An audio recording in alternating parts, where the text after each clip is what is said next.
site in Belfast, close to where Thales test their satellites and produce vital missiles for Ukraine. Will the Minister work with colleagues across government and the Northern Ireland Executive to ensure that the Defence Industrial Strategy is complemented with the Industrial Strategy's Advanced Manufacturing Sector Plan so as to maximise skills, innovation and growth? Thank you, Mr. Speaker. He is right to highlight the rich expertise in Northern Ireland's defence sector, which brings benefits right across the UK, including to Stevenage, and I can assure him the Secretary of State and I will work across government and with the Executive to ensure a joined-up approach that benefits Northern Ireland. Thank you, Mr. Speaker. I'm incredibly proud of the naval engineering history that we have in the Black Country, including at companies like Summers Forge in Hellsowen and Brooks Forgings in Cradley Heath. So I'm delighted that this Labour government is increasing defence spending to levels never seen under the last government. Does he agree with me that that investment in Northern Ireland at places like Hull and at Wolf will not just benefit the local economy there, but the supply chain all across the country? He's absolutely right. I warmly welcome this investment, and I know my honourable friend is rightly proud of the defence expertise in his own constituency. Backed by this Labour government, increasing defence spending to 2.5%, Holland and Wolf is building the next generation of support ships for our Royal Navy. We are safeguarding jobs, skills and our future security. Rick Campbell. Mr. Speaker, I welcome the Minister to his place and also welcome the Defence Growth Deal. Would he agree with me that what needs to happen now is that he needs to work with the Northern Ireland Executive to ensure that the supply chain within Northern Ireland extends beyond Harland and Wolff and beyond the Greater Belfast area so that everyone in Northern Ireland can benefit from what is potentially a life-changing development for industry in Northern Ireland? Thank you, Mr. Speaker, and I thank him for his warm words. He's absolutely right. We need to make sure we're working across Northern Ireland to ensure this life-changing investment he mentioned, is felt right across Northern Ireland. I will make sure that happens. Robin Swan. Speaker, can I welcome the Minister to his place as well? Can I ask him to ensure there is that co-working across the Executive and the Ministry of Defence in regards to the Northern Ireland Executive's investment strategy also being integral to the Defence Industrial Strategy, and that the NIO will work to remove any blockages that would prevent the two being actually merged together? Thank you, Mr. Speaker. I thank him for his warm words as well. Of course, we'll be working. I'll be meeting with Executive Ministers in Northern Ireland next week to discuss this and other matters. I'll ensure that any blockages that we can remove, we will do so working together. Question 5, please, Mr. Speaker. Secretary of State. With permission, Mr. Speaker, I will answer questions 5, 10 and 13 together. The Government is committed to repealing and replacing the Legacy Act with new arrangements that seek to command greater confidence in Northern Ireland. Yesterday we published the Northern Ireland Troubles Bill and a draft remedial order in order to do just that. The Secretary of State announced this Labour government's new Northern Ireland Troubles Bill. Despite all the justifications for this bill, it still means one thing: veterans, many of whom are elderly, being dragged back through the courts. Does the Secretary of State think that is an acceptable way to treat those people who bravely served and defended our country? Well, I say to the honourable gentleman, he says dragged back to court. Now, the only circumstances in which a veteran or anyone else appears in court is if they are charged with an offence. He will know perfectly well what the figures show about prosecutions, in the 27 years since the Good Friday Agreement. What we're talking about here is coroner's inquest. There will be a small number that will be restarted because they were already in train and were stopped by the last Legacy Act. The rest will go into the sifting process governed by the Solicitor General. We think we have a fair and reasonable framework that we're going to put in place to ensure that veterans are protected and properly looked after. Thank you, Mr. Speaker. On the 25th of September, the Prime Minister assured the BBC that veterans would receive protections not afforded to paramilitaries. So can the Secretary of State confirm to the House which of the statutory protections will apply solely to veterans, or is it not the case that they will also extend to paramilitaries? Well, I'll give him one example, which is representation of veterans on the statutory advisory group, drawing on the experience of Operation Canova that will be established. And that allows the voice of veterans to be heard, and that will be covered by Clause 8 of the legislation. Blackman. Thank you, Mr. Speaker. One of the concerns of dragging veterans through lawfare and our courts is the effect on army recruitment. So what's his reaction to Colonel Nick Kitson, the son of General Sir Frank Kitson, who said, how can anyone volunteer to put their life on the line for a government, indeed a nation, that does not have their back?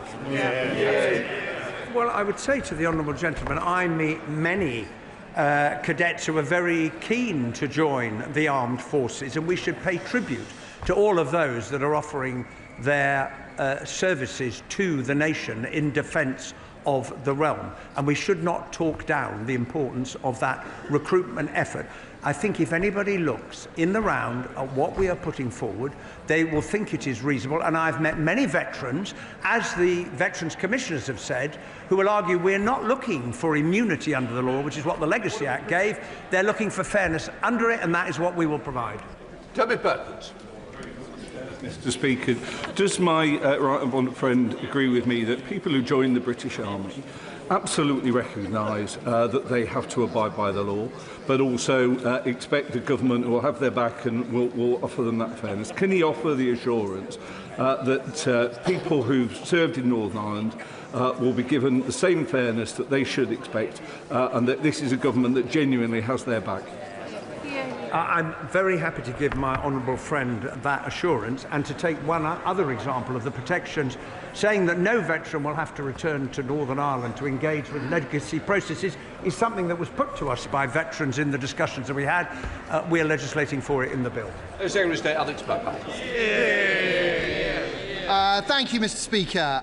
This morning, unusually, I rise to congratulate the government on having admitted a terrible mistake. Earlier this year, this side of the House voted against Labour's draft remedial order, which would have allowed Gerry Adams to sue the taxpayer. So we welcome the fact that yesterday the Labour Party amended that order. But the question remains, why did they ever bring forward such a ridiculous policy in the first place? Well, I hope that the honourable gentleman would say not only congratulations, but I hope that that is the spirit in which these discussions about legacy matters will continue. Because when I say I'm prepared to listen, I mean it. But I would just point out to him the problem arose because of the Supreme Court judgment, as he's well aware. For just over 2 years, the last government couldn't find a solution.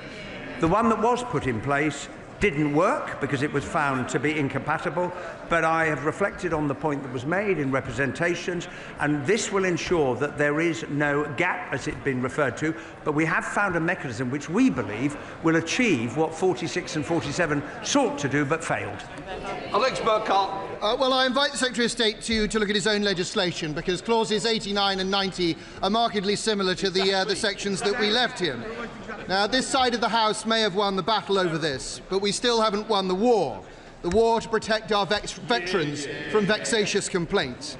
But isn't it the truth, Mr. Speaker, that if it hadn't been for months of campaigning by the Conservative Party, by the Shadow Defence team, by the media, and reports from Policy Exchange, which may now well have saved the taxpayer hundreds of millions of pounds, Labour would have stuck to their plan and allowed Mr. Adams and his comrades to sue anyway? Well, I indicated to the House quite some months ago that we were determined to find a means of dealing with the Supreme Court judgment in 2020 on the subject of the Carltona principle. That is what our proposed legislation will seek to remedy. We think it's a better formulation than 46 and 47. I look forward to his support in passing it.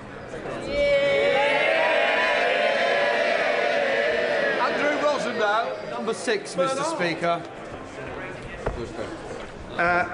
Thank you, Mr. Speaker. The government is committed to safeguarding Northern Ireland's place in the UK internal market and implementing the Windsor Framework in good faith. The internal market scheme enables traders to move goods from Great Britain into Northern Ireland tariff-free, and since May with significantly reduced paperwork and checks.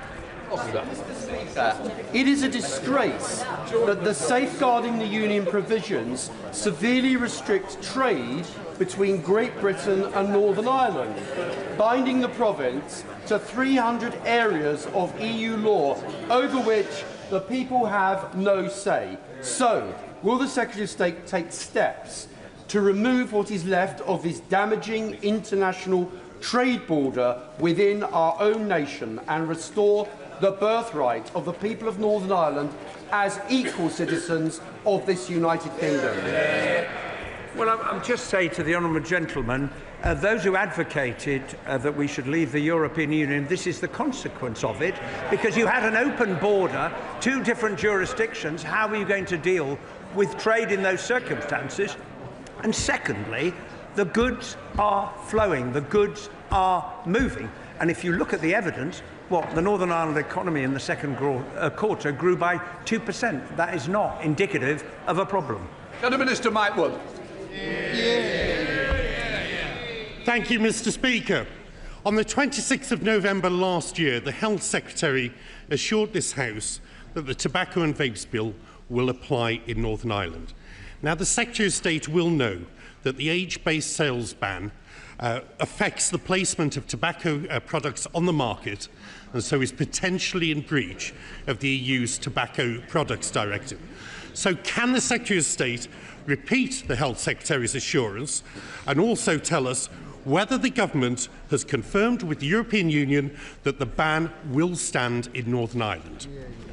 It is certainly the government's intention that the ban. It is certainly the government's intention that the ban will apply in Northern Ireland, because I think it's very important that young people all over the United Kingdom are protected in the way in which the bill seeks to do. Before we come to Prime Minister's questions, can I welcome in the gallery the Honourable Speaker of the Parliament of the Republic of Fiji and the Chairman of the Parliament of Ukraine.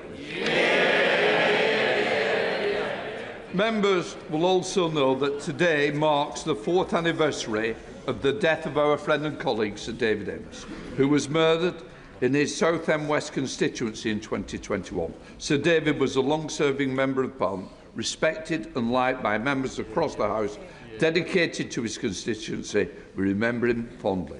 We come to Prime Minister's questions. Tom Rutland. Question number 1, Mr. Speaker. Prime Minister. Thank you, Mr. Speaker. As you've just said, today marks 4 years since the horrific murder of Sir David Amos. Sir David was much loved across the House, kind and generous, and I know it was a huge loss to many members opposite. May he rest in peace. As we remember Sir David and our friend Joe Cox, of course, I want to take this opportunity to condemn unequivocally the death threats made against the honourable member for Clacton. I know the House will welcome the justice that has been done.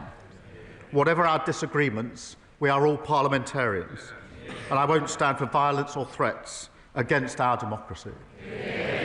Mr. Speaker, on that point, may I update the House on the China spy case? I'm deeply disappointed by the outcome. We wanted to see prosecutions. Mr. Speaker, I know just how seriously, rightly, that you take these matters. National security will always be the first priority of this government, and we will always defend against espionage. In recent weeks, there have been baseless accusations put about by the party opposite. Let me set out the facts. The relevant period was when these offences took place. That was under the Conservative government between the years of 2021 and 2023. This period was bookended by the integrated review of 2021, the beginning of the period, and the refresh of that review in 2023, setting out their policy. These statements of government policy were very carefully worded to not describe China as an enemy. Instead, somebody who is on the Speaker's panel, I've told once before, should know better.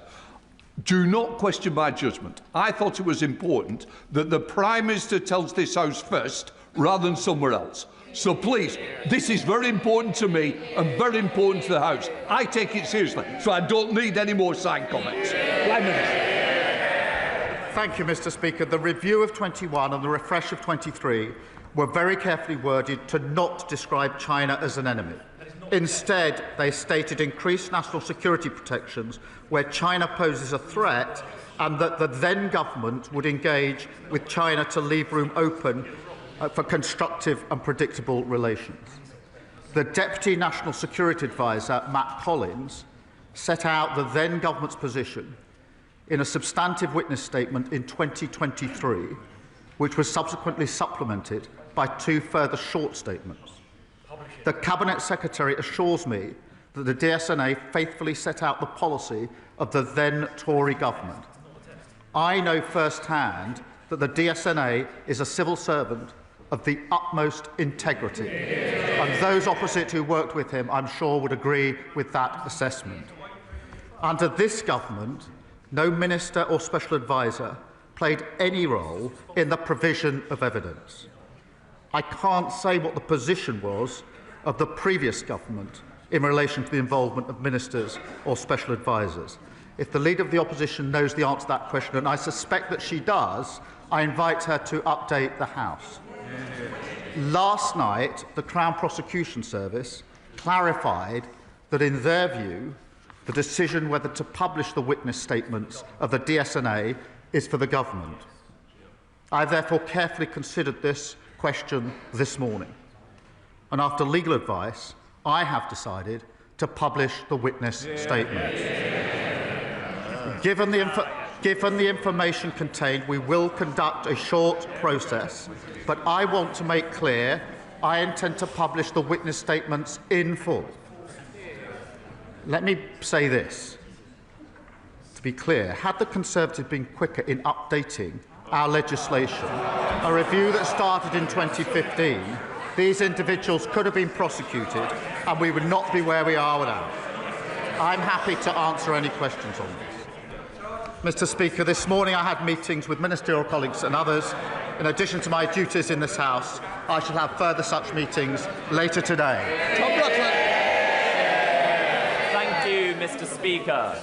Last week I visited Rayner, a world-leading provider of cataract solutions based in Worthing, a winner of this year's King's Award for Enterprise Innovation and a fantastic employer of local apprentices. So can I welcome the government's ambition to get 2/3 of our young people into an apprenticeship, further education or university, and ask the Prime Minister what he will do to ensure that every young person in East Worthing and Shoreham has the skills they need to thrive? Thank him for his question. We want a country where young people are supported, where the quality of teaching is raised and every skilled apprentice is valued and respected. We've set a new target of 2/3 of young people to be in apprenticeships or university. That will smash the glass ceiling and renew our country. Mr. Speaker, we've supported this with record £3 billion budget for more apprenticeships, more technical colleges and guaranteed training, apprenticeship or work for all 18 to 21-year-olds. The Opposition, Kemi Bill. Mr. Speaker, thank you for marking 4 years since the terrible murder of Sir David Amess. I know that the whole House will want to join me in remembering our former colleague. He is very much still in our hearts and minds. The way he died reminds us that the security of members and this Parliament is paramount. So it concerns us all that the case against 2 people spying on members of this House has collapsed. It is simply unbelievable. Exactly as I expected, the Prime Minister had to be dragged out at the top of PMQs to give a statement that answers no questions. I don't know what they're laughing. I don't know what they're laughing at. We are talking about the security of this Parliament. He had to be dragged out to repeat only more obfuscation. It is simply unbelievable. It is simply unbelievable that he is trying to say the last government did not classify China as a threat. So I will refresh his memory. In 2021, the previous government's integrated review described China as the biggest state-based threat to the UK's economic security. In 2024, the Minister for Security said from that dispatch box that China poses a threat. But let's leave aside the government. In 2022, the Director General of MI5 in November classified China as a threat in his remarks. How is it possible that the government failed to provide the evidence that the CPS needed to prosecute? The substantive evidence was provided in 2023 by the previous government. That is when the witness statement was submitted. I am going to disclose it. They will all be able to read it. The substantive evidence was written and disclosed and submitted in 2023 under the last government. I noticed she didn't indicate whether ministers were involved in that at the time. Mr. Speaker, she questions what's in the review, the refreshed review in 2021 and 2023. Let me be clear. The then Foreign Secretary, sitting, I think, over here, the Honourable Member for Braintree, 1 month after the arrest, so absolutely the relevant time, gave a speech at Mansion House. It was called Our Position on China, setting out the government's policy. He said in that speech, summing up China as a threat in one word would be, his words, impossible, impractical and, most importantly, unwise. Foreign Secretary, Mr. Speaker, it wasn't just him. Mr. Speaker, the Leader of the Opposition was Business Secretary at the time. In September 23, the Leader of the Opposition said, her words, September 23, the relevant year, her words, we should certainly not be describing China as a foe.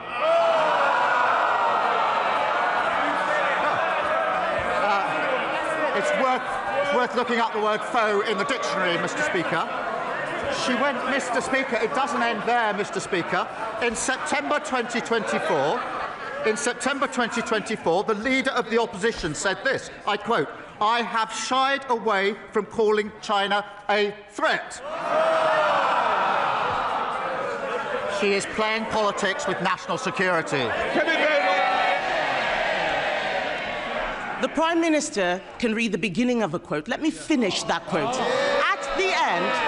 At the end of that quote that he just read out, I did describe China as a threat. But this whataboutery that he is doing neglects the fact that those spies were charged under a Conservative government. They were let off under Labour.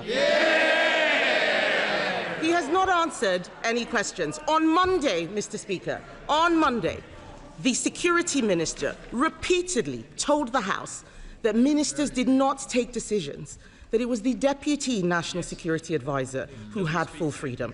Is the government seriously saying that only one man, the Deputy National Security Advisor, had anything to do with this failure? Is he seriously saying that the Deputy did not discuss with the National Security Advisor, did not discuss with the Home Secretary or with anyone in Downing Street? Is the Prime Minister seriously saying that? Yes. Mr. Speaker, let me explain why. Firstly, the case was charged under the last government according to the evidence submitted under the last government, which set out their policy decision. What was an issue in the trial is not the position of the current government, the position of the last government. And they carefully avoided describing China as an enemy because that was their policy at the time. Mr. Speaker, so far as the position under this government is concerned, no minister or special advisor was involved, and I will double-check this because I've had it. I will double-check this. So, Mr. Speaker, this is important. After the charging decision, the prosecution were very careful about who would then see the witness evidence. I will double-check, Mr. Speaker, exactly what instruction was taken. But I can be absolutely clear: no minister was involved.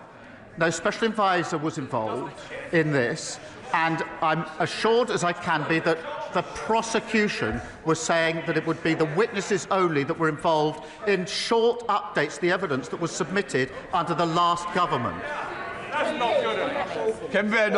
Mr. Speaker, the end of the answer was different from the beginning of the answer. What on earth is the point of us having a lawyer rather than a leader as the Prime Minister if he can't even get the law right on a matter of national security? He keeps going to the CPS. The CPS have said that they are satisfied that they were right to charge in August 2024.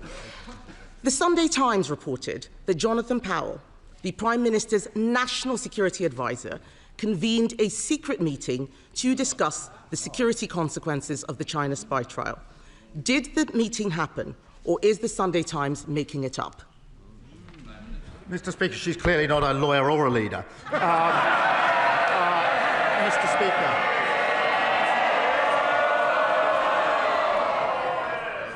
The problem for her is I do actually understand the law. I know what's got to be proven. I've also looked at the evidence. Which was put in under the last government in relation to this case. There was a meeting in September. That did not involve the National Security Advisor discussing the evidence in any way, nor, Mr. Speaker, one further piece of evidence. The final statement in this case was submitted in August 2025. There was no further submission of evidence, one way or the other, after any discussion in September. This is a red herring, a completely scurrilous allegation made by the Leader of the Opposition. Mr. Speaker, the Prime Minister has now twice directly contradicted the words of his Security Minister. They cannot both be right. The chair of the Foreign Affairs Committee couldn't get any answers from the Security Minister. The CPS said that they were satisfied that the decision to charge the case in April 2024, not August, in April 2024, was correct on the basis of where the law stood at that time. This is a matter of fact. It is not a matter of what the previous government had thought. It is not a matter of it not meeting a legal test. It did. Something must have changed when the charges were brought and when the case collapsed. The charges were brought under us. The case collapsed under them. Can the Prime Minister tell us what changed and what collapsed the case? Mr. Speaker, I've said I will publish the witness statements in full. The whole House will then see exactly what was set out in 2023 in the substantive witness statement and exactly what was set out in the two supplementary witness statements, and she will then realise what she's just said is entirely baseless.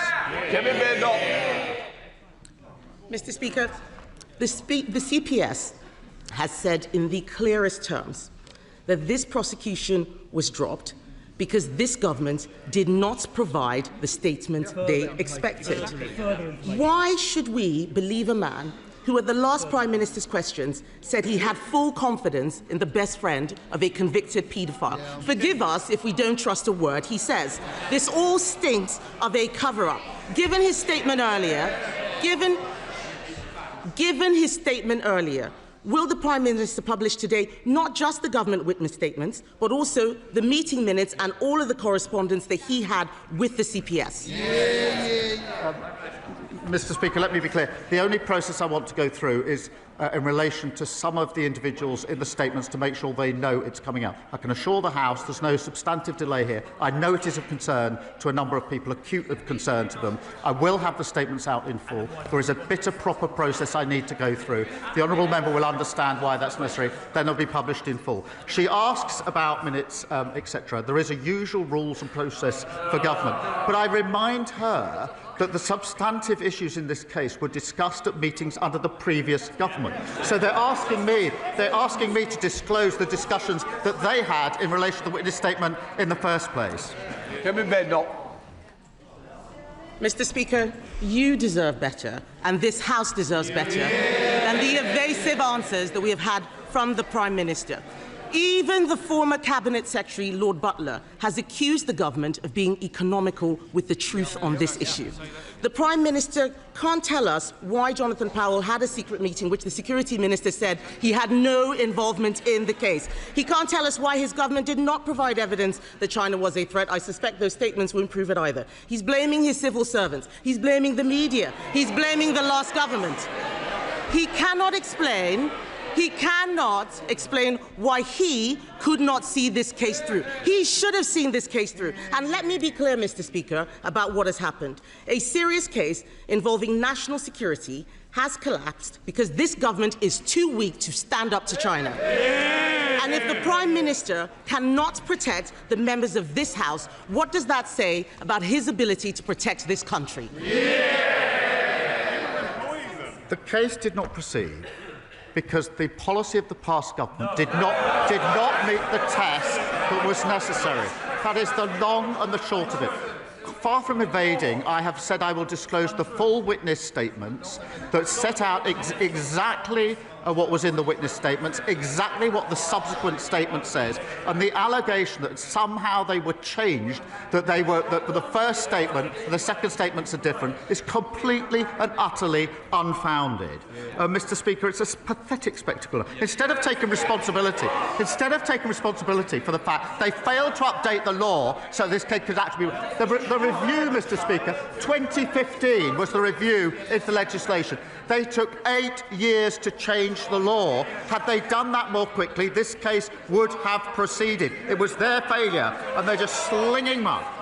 Meanwhile, we're getting on, Mr. Speaker, with renewing our country, new planning reforms, online hospitals for waiting lists, new opportunities for young people. Labour's building a better future. They can't even come to terms with their past.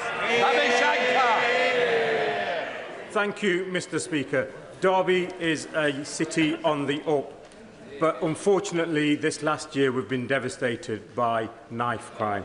Nasty Tory austerity decimated frontline policing, and we're now paying the price for that. At my regular city centre safety summits, the message is clear: to turn the page, we need action and not words.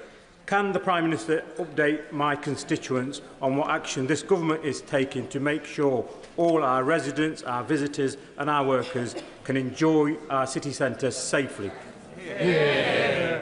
Well, Mr. Speaker, I thank him for his question. As he will have heard at our conference, we had Pooja Kanda there, who I've met a number of times. Her son Ronan was fatally stabbed, and I'm proud that we've delivered, Mr. Speaker, Ronan's law to tackle the sale of ninja swords, and we've also banned zombie knives and strengthened controls for online knife sales. I pay tribute to his work setting up the City Safety Summits. Daisy Cooper, Deputy Leader of the Liberal Democrats. Thank you, Mr. Speaker. May I associate myself and my party with the tributes to David Amess? And on behalf of my party, can I also pay tribute to Ming Campbell, who is being laid to rest today? That is the reason why my right honourable friend, the member for Kingston and Surbiton, cannot be here. And I'd like to thank you, Mr. Speaker, and the Prime Minister and other members of this House for their very kind tributes yesterday. We welcome the new level of transparency from the Prime Minister, and we will scrutinise those witness statements closely, but it is clear there are still many questions to be answered, including questions from Hong Kongers, Mr. Speaker, because Hong Kongers in St Albans and across the UK have settled in our communities after they have fled repression at the hands of the Chinese state. But now they see a British government that wants to make it harder for Hong Kongers to settle here permanently, that refuses to impose targeted sanctions on Chinese officials who put bounties on Hong Kongers' heads, that is refusing to rule out a Chinese super embassy and is failing to tackle Chinese espionage. Mr. Speaker, Hong Kongers are starting to ask whether the Prime Minister is trading away their security and safety in our communities for a cosier relationship with Beijing. What is the Prime Minister's answer to them? The answer is no, and we have given and will continue to give support to Hong Kongers who need and deserve that support, and she will be assured that the Jimmy Lai case is raised regularly at every opportunity by my ministers and indeed by me. Daisy Cooper. Thank you, Mr. Speaker. I think that Hong Kongers will require a lot more reassurance and action from this government. But it is not just the Chinese government that is a threat to our country. On Monday, the far-right, racist hate preacher Tommy Robinson, who is currently on trial for allegedly refusing to comply with counter-terror police, claimed that his legal costs are being paid by Elon Musk. It is outrageous that a man who has so much control over what people read online every day could be funding someone who stokes far-right extremism on our streets. If this was Putin, the government surely would act.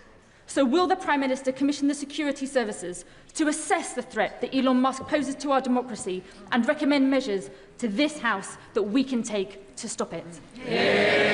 Well, I can tell her we do look across the board at threats to our democracy and must continue to do so. I won't comment on the particular case given the state of legal proceedings. Alex Backer. Thank you, Mr Speaker. Next year marks the 75th anniversary of the Battle of Imjin River, where the 29th Infantry Brigade's last stand prevented the capture of Seoul during the Korea War. That hill is now called Gloucester Hill, as a proud testament to the incredible bravery of one of those battalions, our glorious Gloucesters. Will the Prime Minister join with me in calling for a commemoration for the glorious Gloucesters and all those who fought to defend democracy, liberty and freedom in South Korea? Well, I join my honourable friend in marking the heroism and sacrifice of the 29th Infantry Brigade, an enduring example, Mr Speaker, of the bravery of all our armed forces. I know Defence Ministers would be happy to discuss commemorating their courage. Our debt to armed forces undermines our commitment to veterans, including delivering homes for heroes, a new network of veteran support centres backed with £50 million. Liz Saville-Roberts. Ahead of his party conference, the Prime Minister told the BBC he wasn't sure whether he'd campaign in Caerphilly for the by-election on the 23rd of October. This is an important by-election in Wales. Well, there's just over a week to go and he hasn't shown his face there yet. So what's the problem, Mr Speaker? Is it his party decision to close 10 libraries in the community? Cuts to disability support? Or perhaps it's the fact that even the council leader resigned from the Labour Party and is calling on people to support Plaid Cymru? Well, Mr Speaker, she leaves out of account that we provided £21 billion, the largest ever settlement for Wales. And what did she do? What did she do? She voted against it, if you can believe it. I noticed, whilst we're on the question of money, she's accepted figures this week showing independence would cost every Welsh person £7,000. They should be honest about the cost to the people of Wales of their policies. Thank you, Mr Speaker. For the past year, I've been campaigning for a new SEND school to open at the Osprey Quay site on Portland. As it stands, there are far too few specialist school places for children with SEND in my part of the world, so local families urgently need to see this school open its doors. A new school here would provide around 70 new places for local children. So given the urgent need to get this school finally up and running, will the Prime Minister commit to working with the Department for Education and Dorset Council to ensure that a SEND school opens on Portland without further delay? I thank my honourable friend, and I know just how important this school is to parents and children in his constituency, and share his determination to fix the broken SEND system. That's why we've boosted investment in SEND to £12 billion, Mr Speaker, to put new facilities and tailored support in place for children who've been long failed. We want decisions taken swiftly, and I'll ask the Schools Minister to update him in relation to the particular school. Sir Julian Smith. Speaker, family farms in North Yorkshire and across the UK are increasingly worried about the tax changes coming up next year. We really need the next generation of these family farms to keep farming for our national food security.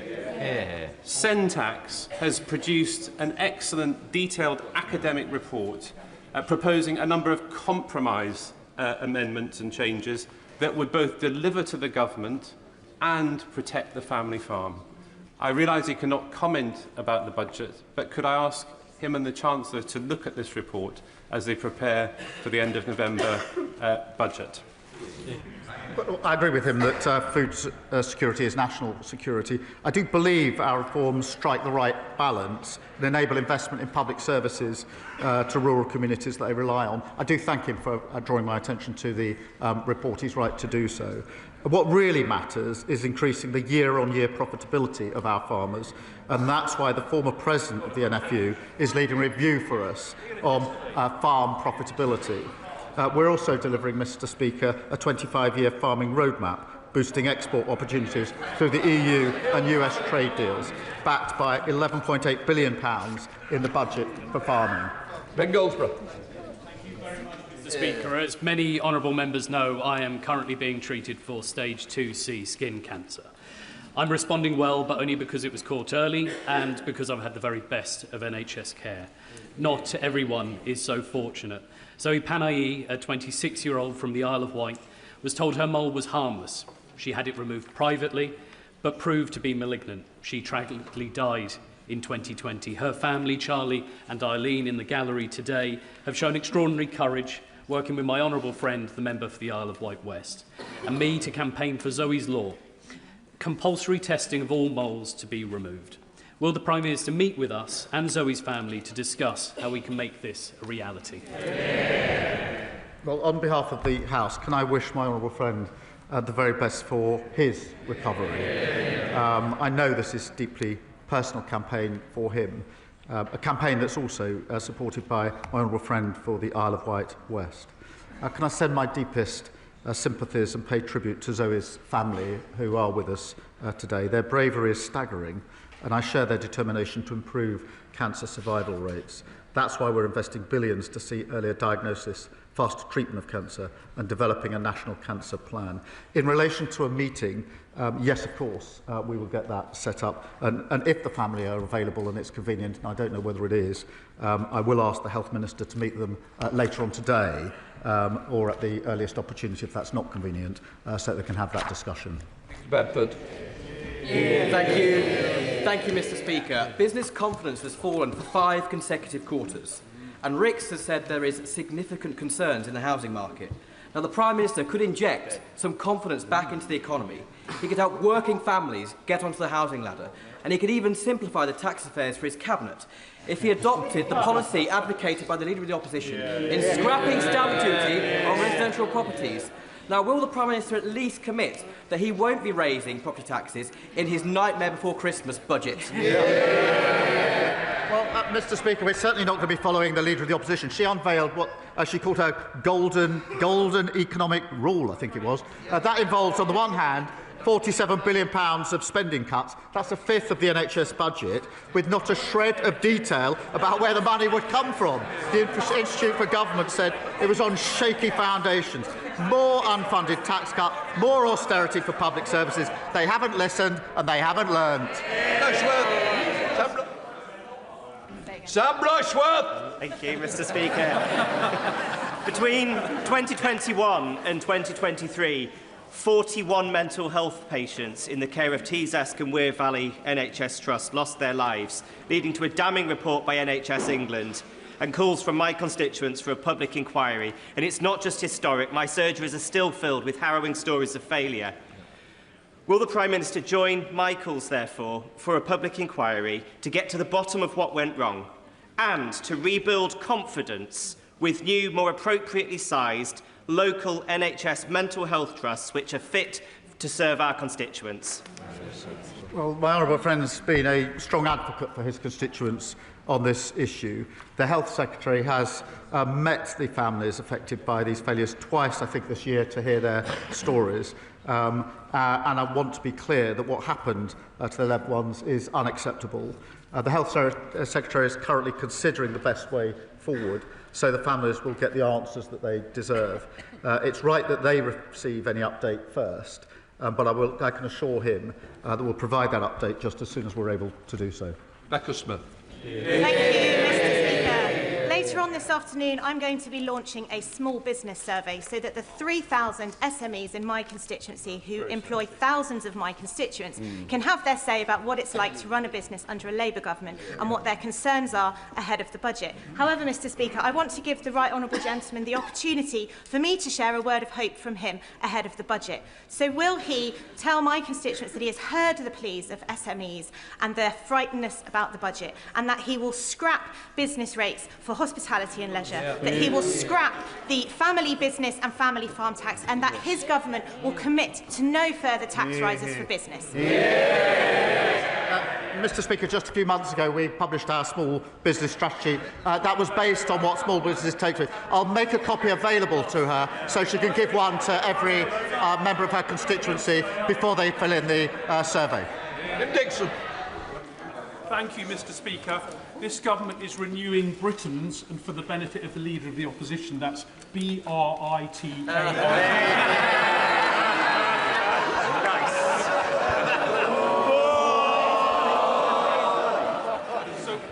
This government is renewing Britain's infrastructure after 14 years of neglect, and nowhere is this more clearly needed than in the A226 Galley Hill Road in Swampscombe in my constituency, which collapsed more than 2 years ago with no fix in sight. Would the Prime Minister agree with me that the announcement of the Transport Structures Fund in the spending review shows that under this government we're ending the Conservative decline and getting on with fixing broken roads like Galley Hill. Well, he's right. The party opposite let roads crumble after years of uninvestment. We're building infrastructure that working people rely on. Mr. Speaker, that's £1 billion to repair bridges, tunnels and flyovers across the country and £92 billion in major road and rail upgrades. Mr. Speaker, we're rebuilding Britain. They can't even spell it. Thank you, Mr. Speaker. Much like the honourable member for Bishop Auckland, my constituents are served by Tuve Mental Health Trust. They face travelling to York or Middlesbrough for local inpatient beds, with some people being sent as far afield as Glasgow or Southampton. This is completely unacceptable and we need a provision of local mental health inpatient beds. I welcome the openness to an inquiry into Tuve, but my concerns would still be that whilst that's going on, we need real action now so that the continued failings don't see the loss of any other lives. So what steps will the Prime Minister and the Secretary of State take now to reassure and rebuild trust in Tuve? Well, I thank him for his question, and he will have heard my response, my honourable friend, a moment ago. And can I say again that what happened to his constituents is unacceptable, and we'll give the answer as soon as we can. In the meantime, he asks what is happening, and we are getting on with recruiting 6,700 additional NHS mental health staff. We're building 85 new dedicated mental health emergency departments, and we've boosted NHS spending on mental health by almost £700 million. Thank you, Mr. Speaker. Can I thank the Prime Minister for his strong words at our party conference, calling for unity at a time when many feel our country is divided and rightly calling out racism. As a second-generation immigrant born in this country, people like me and so many of our constituents have every right to be here. No one should face hatred because of the colour of their skin. Does the Prime Minister agree that some of those on the benches opposite who seek to stoke division and keep close company with those who accept Russian bribes cannot and should not be trusted to govern this country? Mr. Speaker, she captures the choice between us as a country. Either we can give in to division or come together as a country and renew our country. This is Hate Crime Awareness Week. And in the past fortnight, we've seen a horrific terror atrocity in Manchester and a despicable arson attack on the mosque in Peacehaven. I want to be clear as Prime Minister. I am proud to lead and to serve this beautiful, tolerant and diverse country. An attack on one of us is an attack on all of us. Susan Murray. Thank you. Mr. Speaker, Calithia Studios in Mid Dumbartonshire is a prime example of a business doing everything the government asks. The owner of this beauty salon and her 3 employees each earn less than £30,000 a year. Yet the business will pay the government over £36,000 for the year in VAT, employers' national insurance and pension contributions. Does the Prime Minister think it's fair the hard-working owner who is providing jobs and training on the high street contributes more to the exchequer than she earns in a year? And does he believe this encourages entrepreneurship, which is important for economic growth and local jobs? Speaker, as you will know, we protected business rates bills from inflation, extended relief at 40% with new permanent lower rates set on and introduced for retail, hospitality and leisure. And as part of our small business plan, we're providing £3 billion so that lenders can offer more loans to small businesses. We're of course introducing the most significant package on late payments, a real issue for small businesses, and reforms that are bigger than anything in the last 25 years. Whitby. Thank you, Mr. Speaker. Can the Prime Minister update the House on the government's elections bill? And does he agree that in light of recent court cases and the conviction of Reform's former leader in Wales, that no party whose leaders take Russian bribes can be trusted to defend our democracy? Mr. Speaker, Labour is introducing an elections bill to protect our democracy from foreign interference. But look at Reform. The member for Clapton and his deputy worked alongside someone who took money to spread Putin's propaganda. Whatever their denials, they have serious questions to answer about what they knew. But that is the choice. Kremlin cronies sowing division or Labour patriots working for national renewal. John Turgendar. Thank you, Mr. Speaker. The lines that we've heard from the government in recent days have been a conflation of fabricated stories, trying to set up straw men and knock down things that have not been said. Yes. The real question in this whole debate is whether or not the DPP charged legally and properly. If they did, then the OSA is valid, and all this talk about the National Security Act that I introduced is completely irrelevant. If they did not, why is he not charging his successor with abuse of power? Well, we know the reality, Mr. Speaker, because although he has answered the question about evidence, the real question is what political direction did this government give to their officials before they went to give evidence? Absolutely none. Absolutely none. And I will also tell him this. I was the Chief Prosecutor for 5 years. And I can say, in that 5 years, which included 3 years under the coalition government, when we were taking difficult decisions on MPs' expenses, not once was I subjected to political pressure of any sort from anyone. That is the tradition in this country. It's a proud tradition. It's one I uphold as Prime Minister, just as I upheld it when I was Director of Public Prosecution. Point of order, Mr. Speaker. Point of order, James Clough. Thank you, Mr. Speaker. On a point of order, in the statement that the Security Minister made earlier this week, and then again in answer to a question, I have been misquoted, and the misquote, I think, is significant. It has been said that I, in a speech at Mansion House, said that describing China as a threat was impossible, impractical, and most importantly, unwise. The quote was that describing China as one word, or our policy in one word, is impossible, impractical, and most importantly, unwise. And, Mr. Speaker, in that speech, I went on to say that our policy first, we will strengthen our national security protections wherever Beijing's actions pose a threat to our people or prosperity. And I finished by saying, and when there are tensions with other objectives, we will always put our national security first. How can I get redress for this misquote, Mr. Speaker? Do you want to come back? No. What I want to say is, look, you put it on the record. It is there now for all to see. I will now leave it at that stage. That completes Prime Minister.